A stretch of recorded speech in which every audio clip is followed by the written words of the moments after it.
Messieurs, il a été question ce matin de confiance au cours de la matinée. Et une question légitime qui peut se poser, c'est est-ce que les collectivités locales sont suffisamment écoutées aujourd'hui par le gouvernement et est-ce que cette confiance est là? Monsieur Morin? Monsieur Baron. Monsieur Baron.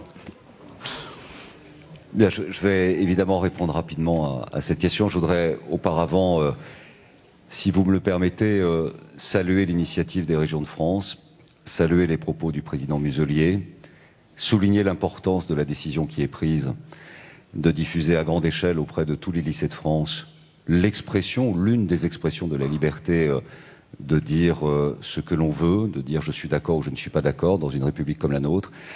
Dire que les maires de France sont à l'unisson de la nation bouleversée par le drame qui a frappé Samuel Paty, cet enseignant.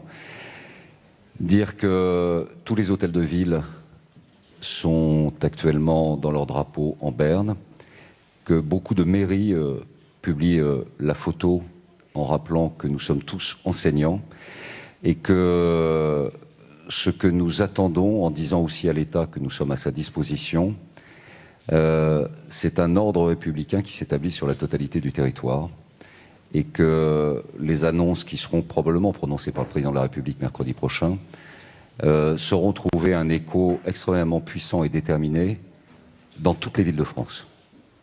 Et tous les maires de France sont à l'unisson.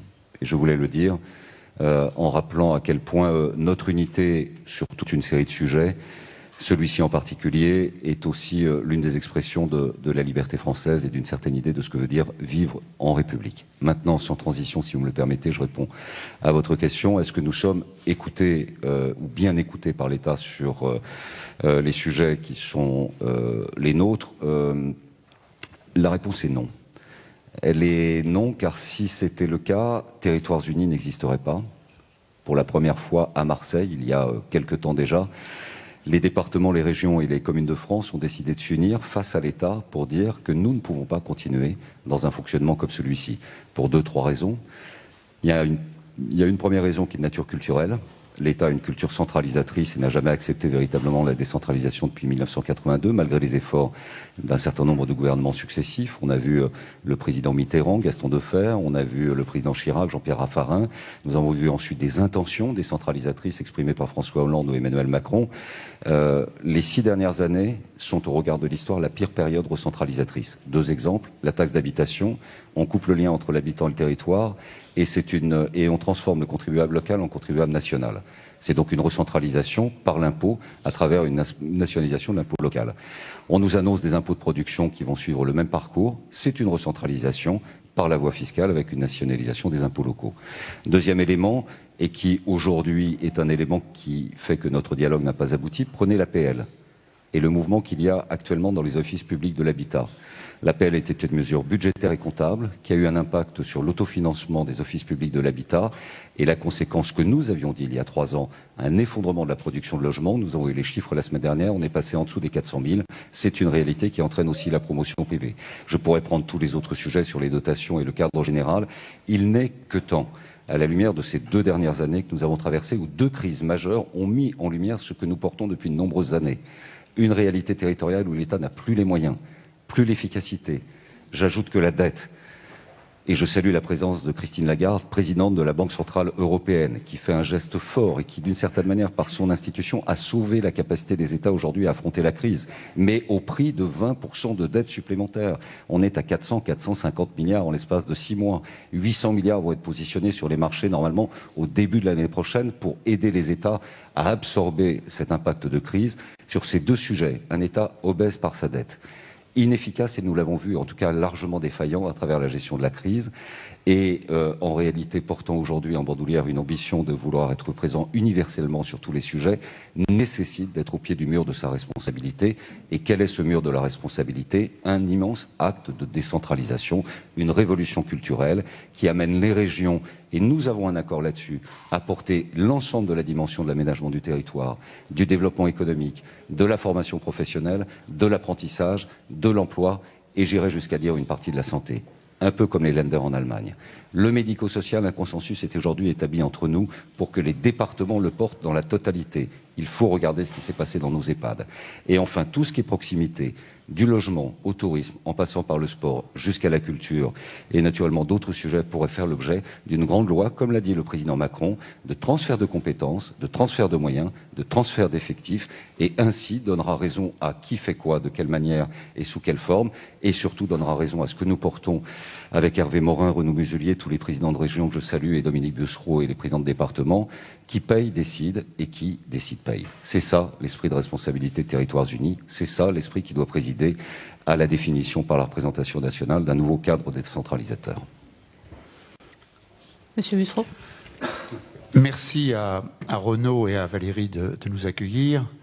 Merci au président du Sénat qui est toujours là lorsque l'on parle collectivité et décentralisation et qui nous a beaucoup aidé tout au long de nos combats ces dernières années. Merci à Christine aussi que je suis heureux de saluer et de revoir. Sur le drame qui mobilise notre pays, la position des départements, bien évidemment la même que celle que François vient d'évoquer. Les départements s'associeront et s'associent depuis ce matin et hier déjà à toutes les manifestations de solidarité, de dignité, d'hommage, comme le font tous les Français, quelle que soit leur sensibilité politique. Alors sur la relation avec l'État, telle est votre question. Disons qu'on parle de décentralisation, mais qu'on ne la voit pas véritablement arriver. Le président de la République a tenu à plusieurs reprises, et nous l'en avons félicité, des langages décentralisateurs. Le Sénat a fait un énorme travail de 50 propositions de loi. Nous avons été très associés au travail du Sénat pour préparer un texte qui n'est pas un contre-texte, mais qui est une proposition de la seconde Assemblée chargée les collectivités territoriales, entre autres responsabilités, d'avancer dans ce domaine. Et en réalité, les choses avancent peu. Nous sommes actuellement, nous, à 15 jours de notre congrès qui doit se dérouler à La Rochelle, si la situation sanitaire le permet. Et donc, nous discutons avec le gouvernement avant ce congrès dans la grande tradition républicaine. Discutons financement, nous discutons décentralisation, nous discutons relance. Sur la relance, nous avons très peu d'informations. C'est-à-dire qu'on ne voit pas très bien comment va se territorialiser la relance. Pour l'instant, c'est pas clair, y compris dans l'esprit de nos préfets sur le territoire, et comment elle va être financée localement, comment vont se discuter et s'organiser les futurs contrats de plan État-région, sachant le retard énorme qui existe dans l'accomplissement de ceux que nous avons déjà signés. Voilà pour la relance. Donc beaucoup d'incertitudes, même si bien évidemment nous voulons faire partie des collectivités prêtes à investir, et la rénovation thermique, les collèges, les EHPAD, les domaines où nous pouvons investir sont très nombreux. Deuxièmement, les relations financières. Je vais vous en donner un exemple. On citait tout à l'heure l'abandon des impôts de production. Nous, on nous a enlevé la taxe foncière sur foncier non bâti, enfin notre part de foncier non bâti. Cette part de foncier non bâti est compensée par de la TVA. Donc les mécanismes de loi de finances, et je dis sans présence de Jean-René Cazeneuve qui suit ces dossiers à l'Assemblée nationale, ont été assez corrects. Et du coup, on nous sort un amendement scélérat qui va venir aujourd'hui devant l'Assemblée nationale.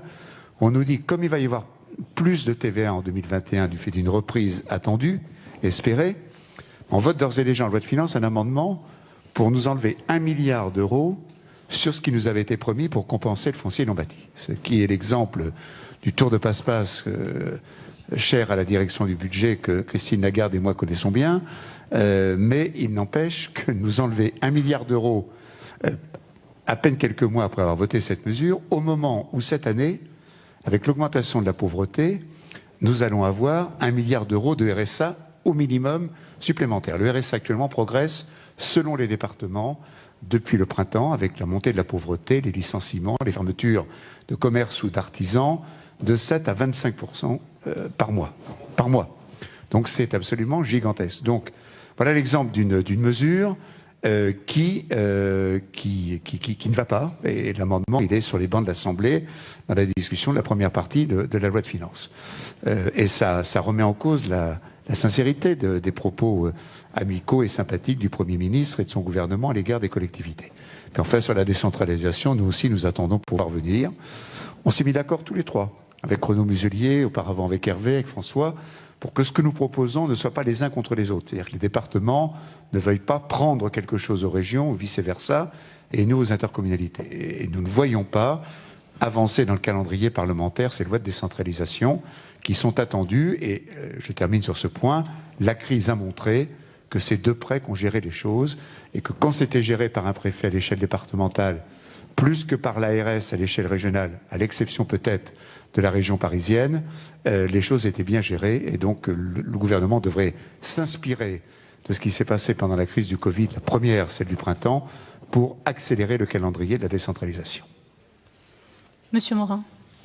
Non, je voudrais simplement ajouter peut-être 3 choses pour dresser un peu une perspective.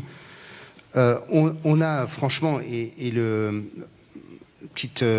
film d'avant d'ailleurs le montre bien, on a à l'égard de la question de la décentralisation une problématique culturelle profonde, quoi. Le jacobinisme est vraiment dans un code génétique absolument puissant. Je prends 3 sujets. Le plan de relance. Nous sommes aujourd'hui, nous, présidents de région, les plus grands défenseurs de la déconcentration et d'attribuer au préfet de région, au préfet de département, la mise en œuvre du plan de relance. Or, on est sur un schéma où, sur à peu près tous les sujets, on est sur des appels à projets. C'est-à-dire que globalement, on collecte toute une série de projets qui peuvent être subventionnés, financés, et tout ça repart dans une moulinette parisienne. Et aujourd'hui, le plan de relance a été annoncé depuis 2 mois ou 3 mois, ça dépend des segments de ce plan de relance. Il n'y a toujours pas la moindre instruction qui est arrivée dans les régions et dans les départements. Pourquoi? Parce que systématiquement, on a des administrations centrales qui veulent retenir la décision. Ça, c'est l'exemple du moment. Second sujet, dans 1 an et demi, on aura une élection présidentielle, ou 2 ans. Je rêve d'avoir un jour un candidat à l'élection présidentielle qui déclare qu'il ne réglera pas tout de son bureau jusqu'au prix du permis de chasser.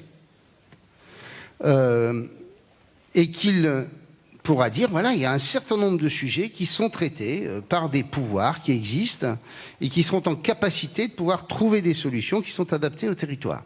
Nous, on est sur un schéma qui est assez extraordinaire, qui est celui de concentrer tout dans les mains d'un homme, et le fait de tout concentrer dans les mains de cet homme l'amène à être plus puissant et plus fort que les autres. C'est comme si on considérait qu'Angela Merkel était faible parce qu'elle discutait avec les Länder et avec les autorités locales allemandes. Je crois, constate que personne ne conteste le pouvoir et la prééminence d'Angela Merkel dans le monde entier. 3e sujet, qui est très clairement lié au film pour présenter ce débat. À chaque fois, c'est un Premier ministre ou un président de la République qui dit « je vais transférer ou concéder un certain nombre de prérogatives aux collectivités locales ». Là aussi, le schéma idéal serait un schéma où on bascule les choses en fonction du principe de subsidiarité et on pourrait dire on va construire une gouvernance publique dans laquelle on considère que le pouvoir est affecté au plus proche des citoyens. La démocratie française en a d'ailleurs besoin et on ne monte ce pouvoir à une échelle plus éloignée de nos compatriotes que si et seulement si c'est nécessaire pour l'action publique et l'efficacité de l'action publique. Le jour où vous avez quelqu'un qui porte ce message-là, on transforme complètement le débat qu'évoquait à l'instant Dominique. C'est-à-dire que le jour où on construit un modèle constitutionnel dans lequel on accepte le principe de subsidiarité et de construire les prérogatives à partir de cela, plus jamais ne se pose la question de concéder 500 millions ou 1 milliard. C'est-à-dire qu'on a un système dans lequel, comme le dit François, on bâtit un modèle dans lequel des financements sont inscrits dans des dispositifs juridiques suffisamment solides, type loi organique, qui font que le mécanisme fonctionne avec de vraies perspectives à moyen terme et à long terme et avec beaucoup plus d'efficacité. Et c'est ce modèle-là que nous voulons défendre à travers Territoires Unis. C'est-à-dire une transformation profonde d'une gouvernance publique dont on voit bien qu'elle a montré les limites de son efficacité depuis des années. Est-ce que, deuxième question avant que M. Gérard Larcher n'intervienne, il n'y a pas une histoire un peu de culture française, de culture centralisatrice et qui montre en fait ses limites et en fait comment on l'a fait concrètement cette décentralisation, M. Baroin? Je l'évoquais en introduction, et en introduction j'ai oublié de saluer Valérie Pécresse, que je remercie de son accueil, et je suis heureuse de voir dans ces nouveaux locaux que je ne connaissait pas, mais qui donne quand même une ambiance de travail de qualité. Et on souhaite qu'elle puisse vivre longtemps cette amélioration du cadre général dans cette inscription territoriale, d'ailleurs, qui est un acte de décentralisateur. La région, ici en Île-de-France, a mis en cohérence la logique du discours décentralisateur et la réalité des actes à travers son siège social. La culture décentralisée, je vous prends peut-être un exemple. Il me semble que le Covid, ce que nous vivons à travers la première vague, est la quintessence absolue de la culture décentralisatrice. Et je vais, à la lumière de nos expériences aux uns et aux autres passées, puisque nous avons été des serviteurs de l'État, nous avons tous été en responsabilité ministérielle, nous aimons l'État, nous aimons le servir et nous aimons être au service d'une cause qui est plus grande que la nôtre. Et la cause de l'État est bien plus importante que celle qui nous importe. Mais dès le début de la gestion de la crise, le fait de confier au ministère de la Santé la gestion de cette crise est une erreur. Pourquoi ? Parce que le ministère de la Santé, c'est un ministère qui produit des normes techniques protectrices, soit pour le cadre général du matériel, soit pour le cadre de l'expression, de l'accompagnement, de ce qu'il faut faire pour l'hôpital. Deuxième point, le ministère de la Santé est hospitalo-centré. L'hôpital, c'est 2% des soins. 98%, c'est la médecine de ville, c'est les cliniques, c'est le privé.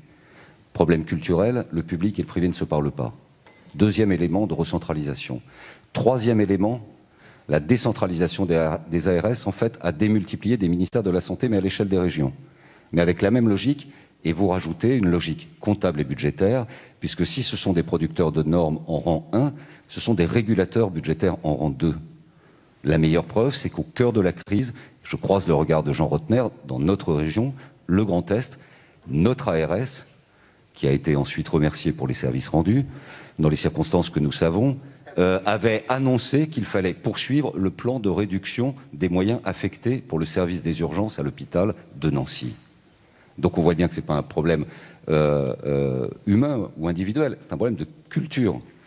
Et d'avoir confié cette gestion à un ministère qui n'était pas un ministère de la logistique, et de ne pas avoir vu tout de suite que la bataille allait se gagner sur la logistique, et donc de ne pas avoir confié au ministère de l'Intérieur, en rétablissant le Conseil national de la sécurité civile, qui est le ministère de la gestion de crise, de la sécurité civile et de la logistique, aux côtés de la défense, dont ce sont des professionnels en cadre de préparation justement d'affrontement de risques logistiques, eh bien c'est la quintessence de l'ultra-centralisation. Et pourquoi les régions, ici comme ailleurs, ont été à la manœuvre par la dimension internationale pour récupérer la première des protections qui était le masque?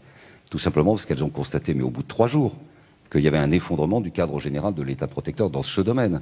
Pourquoi les départements ont été au premier rang, notamment dans la protection de ce qu'il fallait faire pour l'alerte de l'opinion publique et accompagner les demandes des familles sur ce qui se passait dans nos EHPAD? Parce qu'elles étaient en lien très directement avec le constat d'absence ou d'effacement de l'État sur ce sujet. Et pourquoi les maires ont été en rang 1 de la protection de leur population? Parce qu'ils ont pris leurs responsabilités, leur agilité était juste la conséquence du constat de l'effacement de l'État, de son silence, de son éloignement et d'une certaine manière de sa défaillance. Donc si on n'a pas compris avec ce qui se passe qu'il faut absolument et d'urgence se redonner du temps avec une nouvelle organisation des pouvoirs publics, une loi de liberté locale pour permettre à l'État de se remuscler là où on l'attend, on n'a pas compris le sens de l'histoire qui est en train de s'écrire sous nos yeux. Monsieur Bussereau, sur cette histoire, justement. Je partage au millimètre près les propos de François. Et d'ailleurs, la deuxième crise ou la deuxième vague que nous vivons devrait être l'occasion pour l'État de rectifier le tir. Quand il y a une catastrophe, moi j'ai vécu dans mon département l'ouragan de 1999, la tempête Xynthia de 2010, quel est le bon niveau de décision? C'est évidemment le niveau départemental, où le préfet a les moyens de mettre en œuvre les éléments de la sécurité civile et les collectivités d'aider les gens dans leurs difficultés quotidiennes. Juste un exemple pour illustrer ce propos. Première vague, dans un EHPAD de mon département, dont je porte la co-responsabilité avec l'ARS en tant que président du département. 14 morts sans que le maire de la commune, ce EHPAD était situé dans un lotissement en cœur de ville, le maire de la commune soit au courant, moi-même naturellement, le préfet du département, la préfète de région et le cabinet d'Olivier Véran. On montre bien l'absurdité du système et pourquoi il faut le corriger. Je donne cet exemple, il est tragique, j'espère qu'il ne se reproduira pas durant la deuxième vague dans d'autres territoires, mais ça montre qu'à un moment, la machine s'était emballée et la machine n'était ni efficace ni décentralisée. Monsieur Morin, pour conclure. Non, je pense qu'on a dit l'essentiel, mais ce qui est dramatique, c'est que on a eu les Gilets jaunes. Une des conclusions des Gilets jaunes, ça a été il faut changer notre organisation.